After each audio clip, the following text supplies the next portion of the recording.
Онцгой байдлын байгууллагын онцлог 10 үйл явдал. Онцгой байдлын байгууллагын албаагчид 4420 хүний амьнас 460 орчим тэрбум төгрөгийн эд хөрөнгийг авран хамгааллаа. Онцгой байдлын байгууллага хуулиар хүлээсэн үүргээ нэр төртөө биелүүлж 2025 оны 12 дугаар сарын 15-ны өдрийн байдлаар 5171 удаагийн аюулт үзэгдэл ослын дуудлагаар ажиллаж 4425 хүний амьнас иргэд аж ахуй нэгж байгууллагын 460 орчим тэрбум төгрөгийн өмч хөрөнгийг авран хамгааллаа. Аюулт үзэгдэл ослын тоон үзүүлэлтийг өнгөрсөн оны мөн үетэй харьцуулбал 5.4% өссөн байна. Үүний дотор ОХ-ийн гал төмрийн тохиолдол 2 дахин, объектын гал төмрийн тохиолдол 22.4%-аар тус өссөн дүнтэй байгаач гамшиг аюулт үзэгдэл ослын улмаас нас барсан хүний тоо өмнөх оны мөн үетэй харьцуулахад 7.4%-аар уурсан үзүүлэлттэй байна. 2025 онд бүртгэгдсэн нийт төмрийн 63.5%-ийг иргэдийн дуудлага мэдээллээр, 32.9%-ийг сансрын дулааны зэгийн мэдээллээр, 3.6%-ийг нислэг дэргээр тандалт хийж илрүүлэн шуурхай арга хэмжээг авч хэрэгжүүллээ. Ойн төмрийг унтраах ажиллагаанд давхарсан тоогоор онцгой байдлын байгууллагын 5300-аар албаагч, төрийн зэргийн болон хууль сахиулах байгууллага, орон нутгийн мэргэжлийн анги, сайн дурын хэсгүүд, иргэд нийт 13256 хүн 2000 гаруй автомашин техник хэрэгсэлтэд ажиллаж 3 нислэг дэргээр нийт 55 удаагийн нислэг үйлдсэн байна. Үүнээс 2025 онд дунджаар онцгой байдлын байгууллагын нэг албаагч 35-аас 70 хоног төмрийн голомтод үүрэг гүйцэтгэжээ. Онцгой нөхцөлийн нэмэгдэл 40%, техник тоног төхөөрөмжийн хангалт 57% хүрлээ.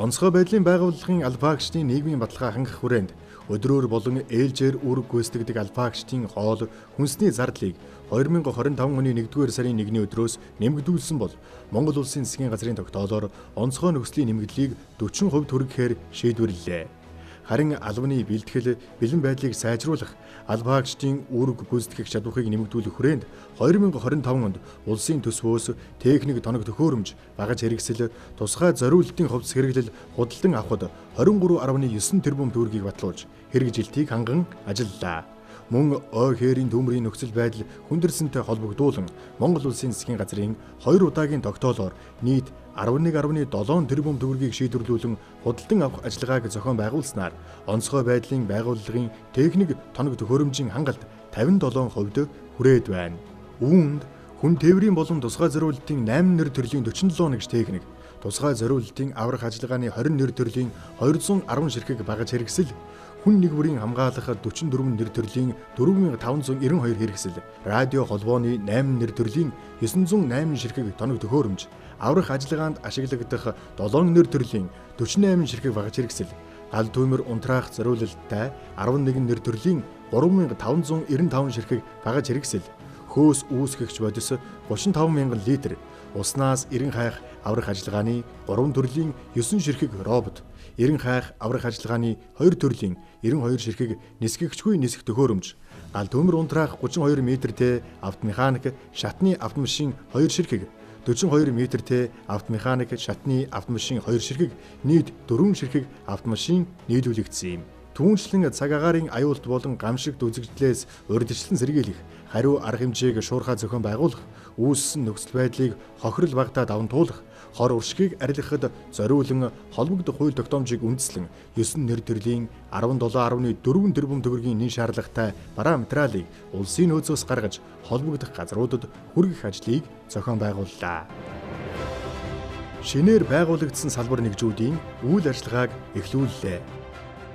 Монгол Улсын гамшигтай тэмцэх чадварыг бэхжүүлэх, төрийн үйлчлэгийг иргэдэд шуурхай хүргэх зорилгоор Америк нэгдсэн улсын засгийн газрын буцалтгүй тусламжаар шуурхай удирдлага зарлан мэдээллийн төв 119-р ангийн 9 баалын газар хөдлөлтөд төсвөртэй 3 давхар 1400 м2 шинэ барилгыг 2 сая $2 өртгөөр барьж ашиглалтад оруулснаар шуурхай удирдлага зохион байгуулалтын чадварыг нэмэгдүүллээ. Мөн тогтоолоор нийслэлийн чиглэлтэй дүргийн гал төмөр унтраах аврах 86 дугаар анги, Өмнө Говь аймгийн Хамбогд сумдах гал төмөр унтраах аврах анги, Сэлэнг аймгийн Цагаан нур сумдах эрен хайх аврах бүлгийн барилгыг байнгын ашиглалтад оруулж, Завхан аймгийн Отхон сумдах эрен хайх аврах бүлгийн үйл ажиллагааг эхлүүллээ.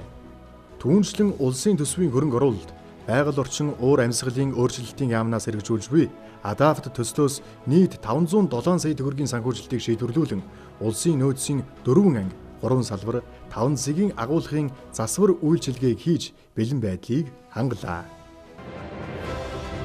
Байгууллагын холбооны нөхөн хангалт 48% төрж, гамшигын үед мэдээлэл дамжуулах чадварыг нэмэгдүүллээ. Гамшигын эрсдлийг бууруулах, онцгой байдлын үеийн удирдлагын үр нөлөөг нэмэгдүүлэх зорилгоор яам агентлагуудын мэдээллийн системүүдтэй харилцсан уялдаатай гамшигын үеийн удирдлагын нэгдсэн системийг 2025-аас 2026 онд үе шаттайгаар хөгжүүлэхээр төлөвлөж хэрэгжилтийг ханган ажиллаж байна. Энэхүү систем нь гамшигын үеийн удирдлагыг бодит мэдээллээр шуурга хангах, шийдвэр гаргалтад дэмжлэг үзүүлэх, олон нийтэд гамшигын аюул, эрсдлийн мэдээллийг цаг алдалгүй хүргэж, иргэдийн оролцоог нэмэгдүүлэх нийт 12 дэд системээс бүрдэхээр төлөвлөгдсөн. Төлөвлөгөөний хүрээнд гамшиг аюул услын дуудлагын бүртгэл мэдээллийн систем, гамшигын статистик мэдээллийн систем, зуудын гамшигын эрсдлийн мониторингийн систем, гамшигаас хамгаалах улсын алба, мэргэжлийн ангиудын хүч хэрэгслийн мэдээний систем, онцгой байдлын байгууллагын хүч хэрэгслийн хяналтын систем, тээврийн хэрэгслийн хяналтын модуль, үүссэн нөхцөл байдлыг дүрсээр дамжуулах мэдээлэл солилцох модуль, гамшиг төртөх өртөнгийн мэдээний модуль гэсэн 8 модуль дэд систем хөгжүүлж ашиглалтад нэвтрүүлээд байна. Дээрх дэд систем модулуудыг нэвтрүүлснээр гамшиг ослын үед ажиллаж буй хүч хэрэгслийн байршил, хөдөлгөөн, нөхцөл байдлын мэдээллийг нэг сувгаар хянах, шаардлагатай нөөцийг шуурхай дайрлах, зайнаас мэргэжлийн удирдлага зохион байгуулалтаар хангах боломж нэмэгдэж,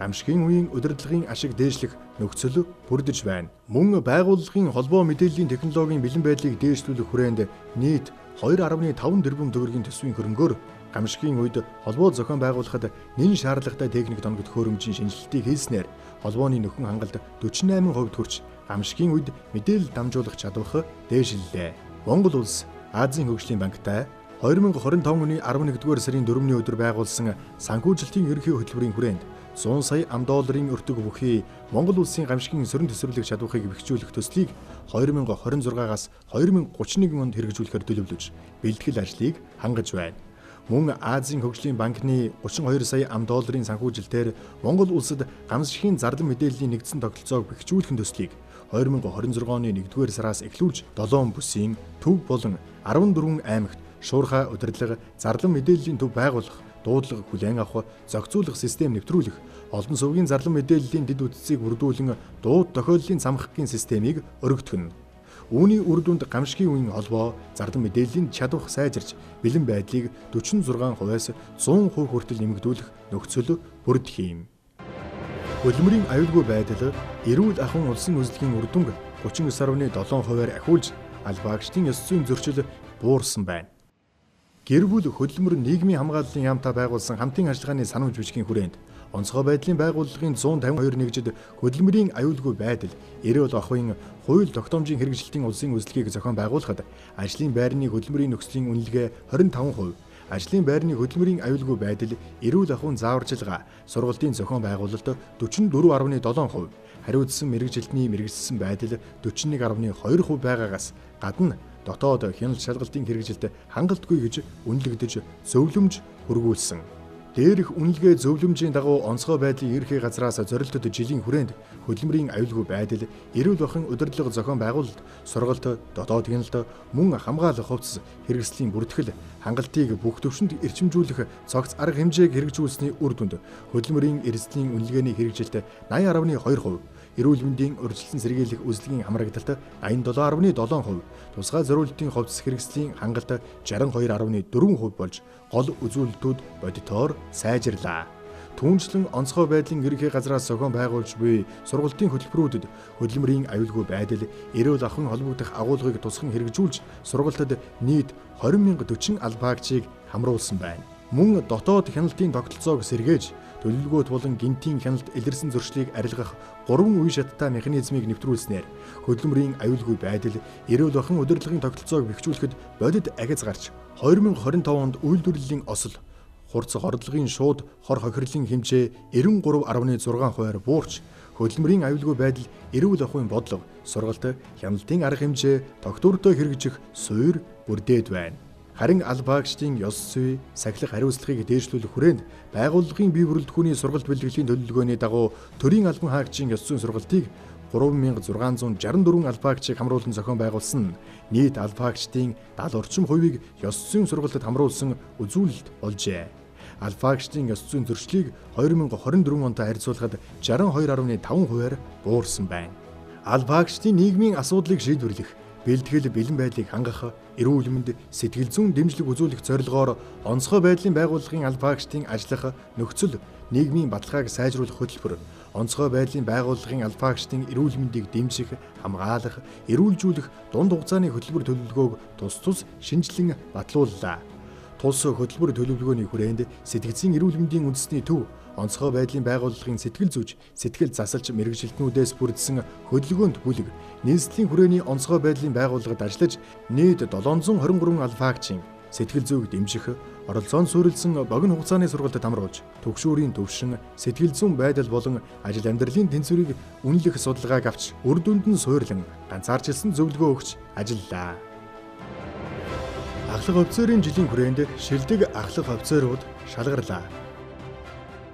Монгол улсын ерөнхийлөгч Зэвсэг түвшний ерөнхий командлагчаас 2025 оныг ахлах офицерын жил болгон зарласантай холбогдуулан онцгой байдлын байгууллагаас ахлах офицерын манлайлал, ур чадвар, шинжлэх ухаанд санаачлахыг дэмжих зорилгоор шилдэг ахлах офицер тэмцээн, ахлах офицерын манлайлал ба удирдах ур чадвар сэдвт эрдэм шинжилгээний өгүүллийн уралдаан, гамшигын эрсдлийг бууруулах, шинжлэх ухаанд санаачлах 3, инновац шингэсэн бүтээлийн шалгаруулалт, мөн ахлах офицерын чуулга уулзалтыг тус зохион байгуулж, шилдэг офицеруудыг шалгарууллаа. Онцгой байдлын байгууллагын офицер бүрэлдэхүүний 29%-ийг ахлах офицер эзэлж байгаа бөгөөд 84% нь эрэгтэй, 16% нь эмэгтэй алба агч байна. Ахлах офицерын чуулга уулзалтад төв орон нутгийн онцгой байдлын байгууллагын 100 гаруй ахлах офицер хамрагдаж, залгамж халааг бэлтгэх, ажлын арга туршлага, дадлагаар манлайлан, үлгэрлэх үүргийг хэлэлцэж, тулгамдсан асуудал, шийдлийг тодорхойлон, цаашид үйл ажиллагааг сайжруулах санал сэтгэгдлээ хуваалцсан юм. Мөн шилдэг ахлах офицер тэмцээнд төв орон нутгийн онцгой байдлын газар хэлтсээс шалгарсан 33 ахлах офицер оролцож гадаад хэл, цэргийн дүрм, зэвсгийн задаргаа угсаргаа, химийн норимт төв, 14 цэг бүхий 10 км-ийн саадтай Марс зэрэг төрлөөр ур чадвар, авхаалт самбаагаа сорьсон бол гамшигын эрсдлийг бууруулах, шинжлэх ухаанд санаачлах 3, инновац шингэсэн бүтээлийн шалгаруулалтад төв орон нутгийн байгууллагын салбар нэгжүүдээс ирүүлсэн 10 орчим бүтээлээс шилдэг 2 бүтээл тодорсон. Түүнчлэн эрдэм шинжилгээний өгүүллийн уралдаанд төв орон нутгийн байгууллагын салбар нэгжүүдээс 16 албаагч материалаа ирүүлснээс шилдэг 3 илтгэлийг хэлэлцүүлж шилдгийг тодруулсан билээ. Бие бүрэлдэхүүний сургалт 13%, хамрагдсан албаагчдын тоо 81.8%-аар өслөө. Стратегийн шинжилсэн бүтэц зохион байгуулалтын хүрээнд онцгой байдлын ерөнхий газарт гамшигаас хамгаалах сургалтын газар буюу сургалт бэлтгэл хариуцсан бүтэцийн нэгжтэй боллоо. Ингэснээр 2025 онд бие бүрэлдэхүүний сургалт бэлтгэлийн нэгдсэн төлөвлөгөөний дагуу 53 удаагийн сургалтыг зохион байгуулж 1887 албаагчийг хамруулсан бол төлөвлөгөөд бус 8 удаагийн сургалтад 817 албаагчийг хамруулснаар өмнөх оны мөн үедээ харьцуулахад бие бүрэлдэхүүний сургалт 13%-аар хамрагдсан албаагчдын тоо 81.8%-аар тус өссөн байна. Төв орон нутгийн онцгой байдлын байгууллагуудын хувьд давхарцсан тоогоор 7521 удаагийн 27728 цагийн сургалтыг зохион байгуулж 136599 албаагчийг хамруулжээ.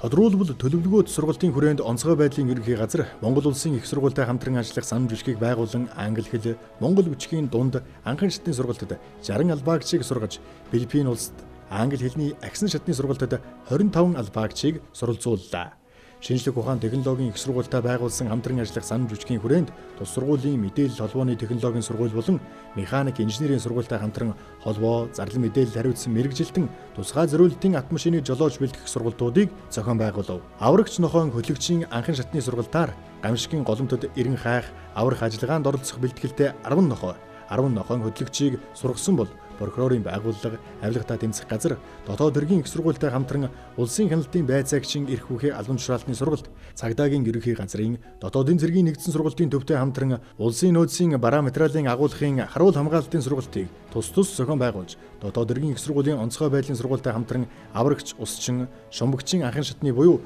4-р зэргийн үнэвлэгтэй албан хаагчдыг бэлтгэлээ. Олон улсын хамтын ажиллагааны хүрээнд Солонгос, Хятад, Америк, Япон, Франц, Итали, Герман зэрэг гадаадын улс орнуудтай хамтарсан нийт 27 удаагийн богино хугацааны сургалтад 195 албаагчийг хамруулсан байна. Мэдээллийн хүртээмжийг 5 дахин нэмэгдүүлж, иргэн бүр аюулгүй байдлыг хянах боломжийг бүрдүүллээ. Болзошгүй гамшигаас урьдчилан сэргийлэх эрсдлийг бууруулах чиглэлээр Монгол Улсын шадар сайдын баталсан 8 төрлийн өдөрдөмжит арга хэмжээг улсын хэмжээнд нэгдсэн удирдлага зохион байгуулалтаар ханган ажилласнаар иргэд олон нийтийг гамшиг, аюулт үзэгдлээс урьдчилан сэргийлж, мэдээллийн хүртээмжийг нэмэгдүүлж чадсан байна. Тухайлбал эрсдлийн үнэлгээнд дулгуурлан гол нуурын мөс цөмрөх, шар усны үерийн аюулын эрсдлийг бууруулах, урьдчилан сэргийлэх арга хэмжээг хэрэгжүүлэн ажилласнаар нийт дуудлагын тоо 73.8%-аар буурсан байна. Сар бүрийн сүүлийн 7 хоногийн пүрэв гарагийг аюулгүй байдлаар шалгах өдөр болгох урайлга дэвшүүлэн Немацэг Говцгийн сайтад 3 төрлийн хэлбэршүүлсэн асуумж бүхий хяналтын хуудас дэд системийг шинээр үүсгэж иргэн аж ахуйн нэгж байгууллагууд аюулгүй байдлаа өөрсдөө үнэлэх боломжийг бүрдүүллээ. Ингэснээр тус дэд системд 20.5 мянган аж ахуйн нэгж байгууллага, 32.3 мянган өрх, 74.7 мянган иргэн буюу нийт 126,583 иргэн хандаж аюулгүй байдлаа хангах талаар мэдлэг ойлголтыг авсан бол аюулгүй амьдрах ухаан сургалтын хөтөлбөрийг нийт цэцэрлэг сургуулийн 59.4% зохион байгуулж бүх насны хүүхдийн гамшигын тухай болон урьдчилан сэргийлэх мэдлэг боловсролыг нэмэгдүүлсэн үр дүнтэй ажил боллоо. Урьдчилан сэргийлэх хяналт шалгалт болон сургалтуудыг өмнөх оны мөн үетэй харьцуулбал өөрөөх аж ахуйн нэгжийн хэмжээнд 49% өссөн бөгөөд 43,000 гаруй зөрчлийг газар дээр нь арилгуулж 740,000 орчим иргэнд мэдээлэл хүргэснээр гал төмрийн улмаас амнасаа алдах иргэдийн тоо буурсан байна. Гал төмрийн аюулаас урьдчилан сэргийлэх, сэрэмжлүүлэх, сэргийлье, хамгааллын нөлөөллийн аяныг 2 үе шаттайгаар зохион байгуулсан давхарсан тоогоор 46.3 сая хүнд хүрч олныг хамарсан цогц нөлөөллийн аян болж чадлаа. Мөн байгууллагын цахим сайт болон пэйж хуудасуудад 2025 онд цаг үеийн мэдээлэл, сэрэмжлүүлэг, постэр, дүрс бичлэг нийт 4421 төрлийн мэдээлэл байршуулан олон нийтэд сурталчилсан давхарсан тоогоор 167 сая хүнд хүрч өнгөрсөн оны мөн үетэй харьцуулахад 70.9%-аар өссөн үзүүлэлттэй байна. Харин онцгой байдлын байгууллагын үйл ажиллагаа, урьдчилан сэргийлэх арга хэмжээ, албаагчдын ажил мэргэжлийг сурталчлах хүрээнд давхарсан тоогоор 22 телевиз, 5 сонин, 1093 сайт, 13.5 мянга гаруй Facebook пэйж, 11.8 мянга гаруй Facebook групп, 580 Twitter хуудасаар нийтдээ 98,930 мэдээлэл түгээгдсэн. Өнгөрсөн онтой харьцуулахад 65.6%-аар өссөн үзүүлэлттэй байгаа бөгөөд нийт мэдээллийн хүртээмж 5 дахин нэмэгдсэн байна.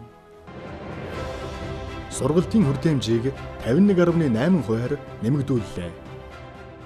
Монгол Улсын ерөнхийлөгч үндэсний аюулгүй байдлын зөвлөлийн тэргүүний үүрэг, үндэсний аюулгүй байдлыг хангах тусгайлсан чиг үүрэгтэй байгууллагуудын хамтран ажиллах төлөвлөгөөний дагуу Сөргөө 2025 стратегийн команд штабын сургуулийг Дархан уул аймагт баруун бүсэд онцгой нөхцөл, онц байдал бий болсон үед хамтарсан ажиллагааг явуулахын сэдвт хамтарсан дадлага сургуулийг баруун бүсийн ховд Баян үлгий Увс аймагуудын нутаг дэвсгэрт Хаан Шонхор 2025 нэгдсэн дадлага сургуулийг онцгой байдлын ерхий газрын харьяа үндэсний аврах бригадын байршилд тус зохион байгууллаа. Монгол Улсын шадар сайдын баталсан хуваарийн дагуу орон нутгийн онцгой комисс гамшигаас хамгаалах үйл ажиллагааны удирдлага зохион байгуулалтын бэлтгэлжилт, бэлэн байдал, харилцан ажиллагаа, хариу арга хэмжээний мэдлэг шалгахыг үнэлэх, дадлагжуулах зорилгоор Хинти, Булган аймагт гамшигаас хамгаалах иж бүрэн сургууль, гамшигаас хамгаалах улсын алба болох мал эмнэлгийн ерөнхий газар, мөн Төв, Сүхбаатар, Дорногов аймагт гамшигаас хамгаалах команд штабын сургуулийг зохион байгуулав.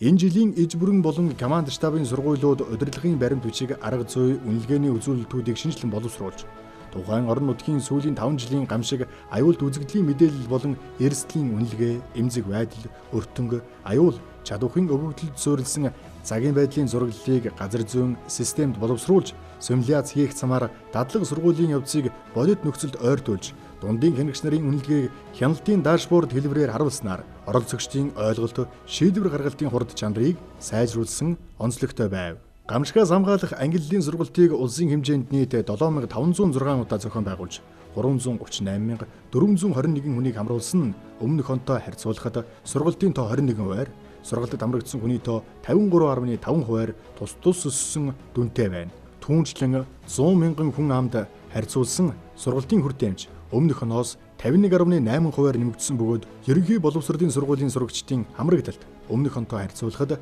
836%-аар өссөн байна. Гадаад харилцаа хамтын ажиллагааны хүрээнд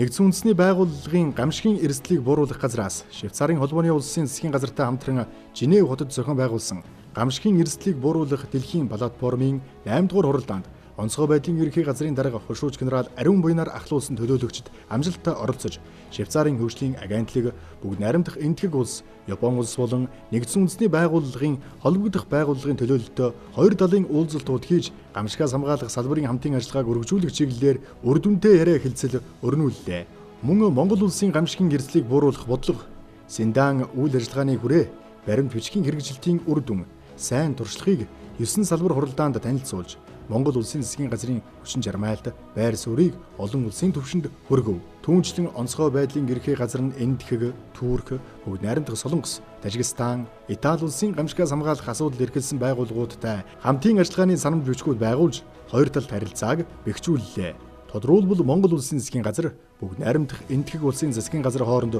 хүмүүнлэгийн тусламж тусалцааны чиглэлээр хамтран ажиллах тухай Монгол улсын засгийн газар, бүгд найрамдах Турк улсын засгийн газар хооронд ойн аж ахуйн салбарт хамтран ажиллах тухай. Онцгой байдлын ерөнхий газар болон бүгд найрамдах Солонгос улсын үндэсний гал төмөртэй тэмцэх газар хооронд гамшигын хариу арга хэмжээний хамтын ажиллагааг бэхжүүлэх тухай. Онцгой байдлын ерөнхий газар болон бүгд найрамдах Тажикстан улсын засгийн газрын дэргэдэх онцгой байдал, иргэний хамгаалалтын хороо хооронд хамтран ажиллах тухай харилцсан ойлголцлын санамж бичгүүдийг тус байгууллаа. Монгол улсын засгийн газар, Оросын холбооны улсын засгийн газар хоорондын үйлдвэрийн осол, байгалийн гамшигаас урьдчилан сэргийлэх тэдгээрийн үр дагаврыг арилгах хилцээрийн хүрээнд Оросын холбооны улсын Хабаровск хотод зохион байгуулсан Монгол Оросын хамтарсан комиссийн 20 дугаар ээлжид хуралдаанаар 2026-аас 2027 онд хэрэгжүүлэх хамтарсан үйл ажиллагааны төлөвлөгөөг хэлэлцэн баталлаа. Мөн 2025 онд гадаад харилцаа хамтын ажиллагааны хүрээнд Францын иргэний аюулгүй байдал хямралын удирдлагын ерөнхий газрын дарга ноён Жюлен Марион тэргүүтэй төлөөлөгчдийн ажлын айлчлалыг хүлээн авлаа.